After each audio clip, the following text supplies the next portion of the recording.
Hey, what's up, everybody? Joey G right back at you. Special Friday night edition before the show tomorrow. Definitely doing my big show tomorrow.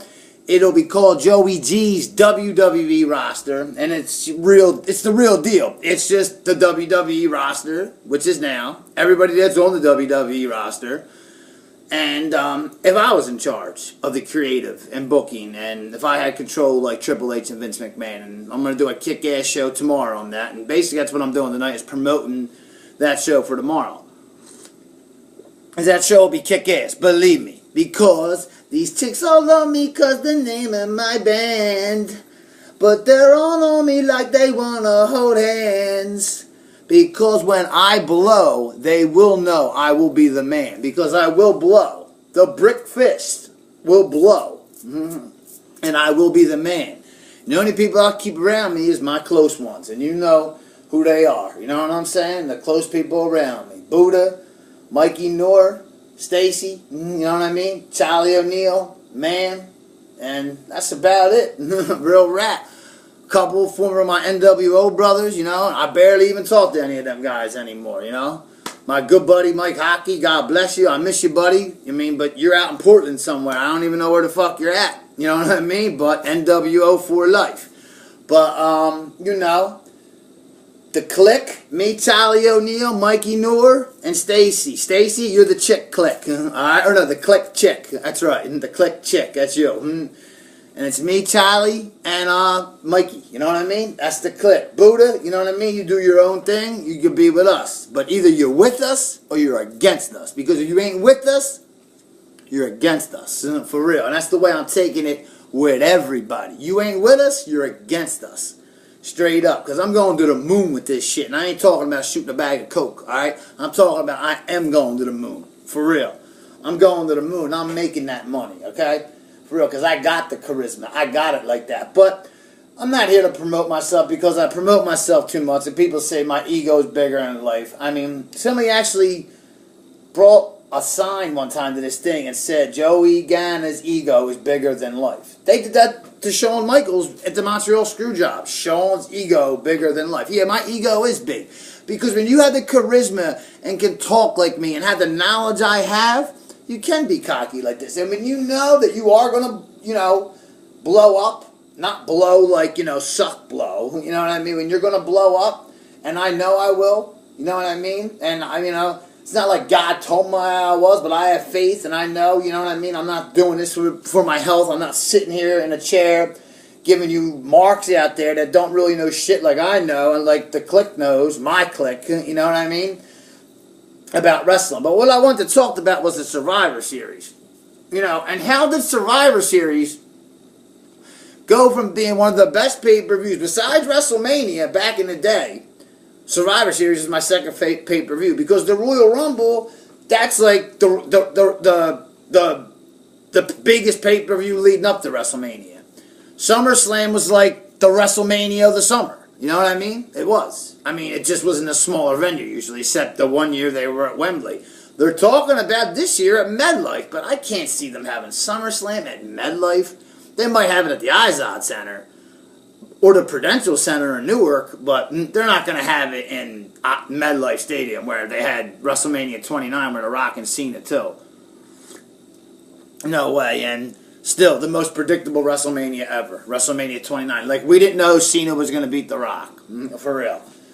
The best match of that WrestleMania was CM Punk, the best in the world, against The Undertaker.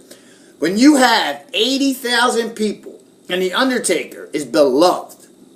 You know, he's a rough dude, the New York crowd. You know, I'm right up the street from New York. I'm in Philly. You know what I mean? I'm wearing a Maryland Len Bias jersey. You know, but you know, a New York crowd's is rough, if not rougher than a Philly crowd. And you had half of MetLife Stadium, and you know they came from all over the world. But you had half of that MetLife Stadium. And I remember I watched WrestleMania 29 right down here in my apartment with my brother D-Mac. And half of that crowd was saying, CM Punk, Undertaker, CM Punk, Undertaker. You never heard that when The Undertaker fought Batista. Batista got booed. The 2 times he fought Triple H, you heard, let's go Taker, Triple H. And that's when Triple H was a face. This is before he was with the Authority and he went back to being a heel. he was a face. I mean, he fought The Undertaker 3 times. Now, the first time was WrestleMania 17. That was the greatest WrestleMania of all time. Okay? And that was a great match. I thought Triple H was going to beat him in that match. And that was the best match they ever had at WrestleMania. That was the best match Taker. I mean, they wrestled a few times. You know what I mean? Not just at the WrestleManias. They fought at a lot of pay-per-views. They fought at a lot of house shows when Triple H was young. I'm talking about when Shawn was the champion after the screw job. Shawn couldn't do house shows. So Triple H even said, I was doing house shows. Triple H says it on his DVD.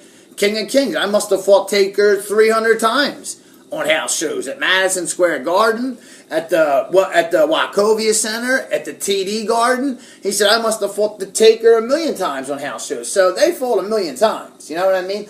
But when Taker fought Edge, they cheered Taker. They booed Edge. I mean, I love Edge. They booed Edge. They didn't boo Shawn Michaels. It was half Michaels, half Undertaker. But when he fought CM Punk, it was half CM Punk, half Undertaker. At times, I think it was more CM Punk. People love CM Punk.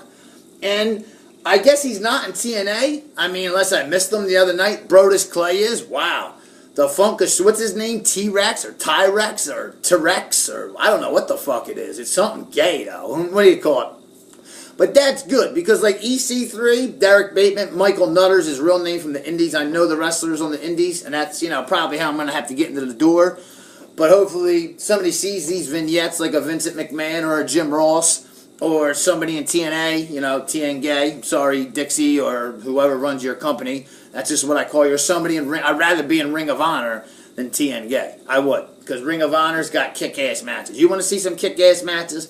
Watch Ring of Honor. Watch NXT. But I want to get back to the Survivor Series. The main reason I was talking about Survivor Series is the best Survivor Series ever was 1997, the screw job. And I'm not saying that because of the screw job. That night was just, you knew something was going to happen. I remember it was like when Michael Cole was like his second year in the company. He was with the company, but this was November of 97. So this was what? We're in October of 2014. My God, 97. I don't even know if I started being with Jackie yet. What do you call it? But I remember them days. I mean, that's when I was partying hard. What do you call it? I mean, real hard. I was partying before that. I was partying real hard back then. But I remember the match, and I didn't even know Bret Hart was leaving till that Saturday night, the night before the screw job. I was watching ECW, and on the ECW hotline, it had Joey Styles, and it had Bret Hart walking he just fought Terry Funk. Remember they had that thing in Texas, and it was Terry Funk versus Bret Hart. It was like an ECW, WWF at the time event, and Bret pinned Terry Funk. It was in Amarillo, Texas, and it was like showing Bret Hart going to the ring in slow motion with the WWF belt, the WWE title now, the old one, the Eagle belt. And it said, Joey Styles said it, Bret the Hitman Hart going to World Championship Wrestling. And I was like, what? Because I'm thinking, wait a minute now. I didn't even know any of this was going on behind the scenes. I had no, I was a diehard back then. I was a little younger and I was partying a lot, so I wasn't. I watched it, but the internet wasn't as big back then. I didn't watch it as much as you know what I mean? I loved it, but like, I was a teenager, I was 20, I was 21, I was over 20, I was 20, matter of fact, I was 19, 20. I was young, I was still having fun. And I was like, how's he going to go? Because I'm thinking, okay, Shawn beat him in Anaheim the year before at WrestleMania 12, so Bret's not going to lose to Shawn again. Bret's going to beat him, or it's going to be a double disqualification, something. But then, when that screw job happened, I didn't know what was going on. Like, the night before I found out Bret was going, and the screw job happened. Like, and I remember, like, I just remember, like, Shawn putting the sharpshooter on, and I'm like, this is weird. And one day, I'll have to get it on my TV, because I was, like, shocked. I was in my boy Chris Andriacio's apartment. Chris, your name just brought up a lot in this, because you're part of the NWO. He was sleeping. He had work the next day. Pimp Paul, I don't know, he was out somewhere. And I was the only one there. And I'm sitting in the living room, and I'm watching the pay-per-view. Chris had work at, like, 7 in the morning. No, like 6 in the morning. He used to be a freaking, I don't know. What did he used to do, Chris? Put in locks and windows and shit. And I'm watching, the paper. Well, he had free cable. What do you call it? And I'm watching the Survivor Series. So I hear JR and the King go, what happened? What happened? And I don't know what happened.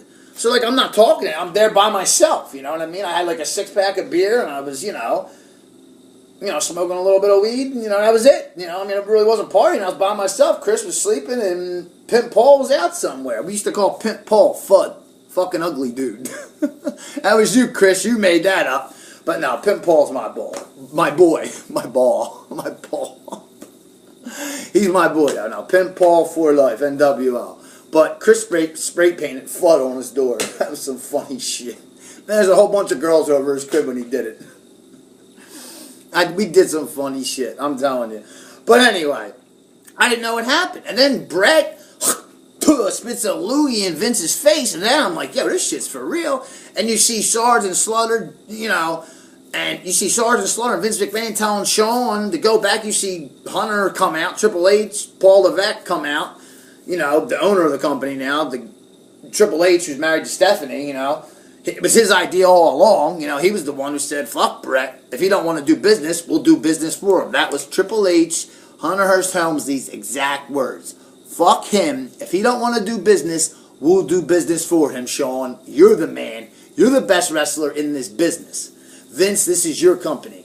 And remember how Triple H got shitted on for the curtain call? He got blamed for it all because they couldn't touch Shawn. He was on top. Scott and Kev were leaving.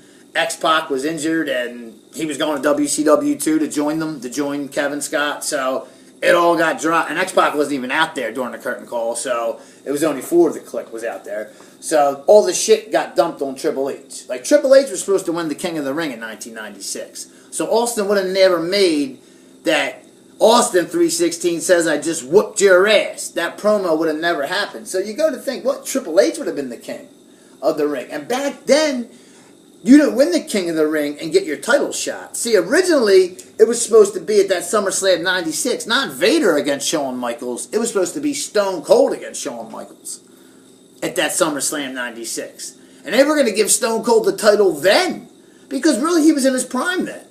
You know what I mean? But Survivor Series, like I said, what happened to Survivor Series? Really, what happened to Survivor Series? And another underrated Survivor Series, 97 was the best, not because of this screw job. The whole card was great. Go back and watch Survivor Series 1997. It was great. 98 was great too because it was the Deadly Game. The first time The Rock won the title, he was with the corporation. But 1995, 98, I was there. Highway to Hell, Austin versus The Undertaker. I was at Madison Square Garden. We drove to New York. I mean, I don't remember that much of it. I was pretty drunk, but it was great. I remember it. But the whole crowd was with Austin. You know what I mean? Nobody. It was weird. I mean, Taker was a face then. He was just about to do that heel run, with the evil Lucifer Undertaker. But the Undertaker was getting. I mean, there were Undertaker fans there, but they were all cheering Austin.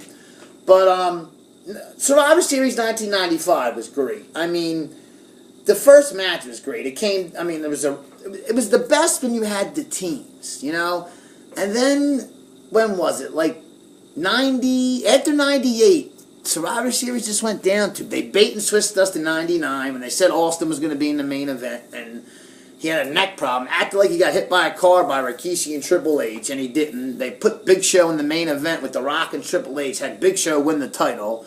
Then in 2000, Stone Cold came back, threw Triple H off a forklift with the car. And then in 2001, they had the Invasion angle, where it was Team WWF versus the Alliance, ECW and WCW, was half of WWE anyway. And then it just sucked from there. And the Elimination Chamber matches, when Shawn won back the title with Madison Square Garden, that was fat. I wasn't there, but that was fat. I remember going crazy that night. But after that, Survivor Series wasn't that great of a pay-per-view. 08 was good when Edge came back, when Vicky said, he's here, and everybody thought it was Jeff Hardy and it was Edge. That was a good Survivor Series. But the Survivor Series has pretty much sucked since, the most underrated Survivor Series ever was 1995. I mean, you had Brett versus Diesel, Kevin Nash in the main event, and that was just a great match. I mean, you had the straight-up badass, some big ass from Detroit, Kevin Nash, one of my favorites of all time, against Bret the Shitman Fart. I mean, it was the first time ever you saw Bret go through the Spanish announce table when Diesel hit him off. That was great. I just hope Survivor Series is going to be good this year. Check out my show tomorrow. It's going to be kick-ass. Joey G's WWE roster tomorrow. Just what happened this Survivor Series? I just hope this year's Survivor Series is the bomb. This is Joey G. I'm out. Peace.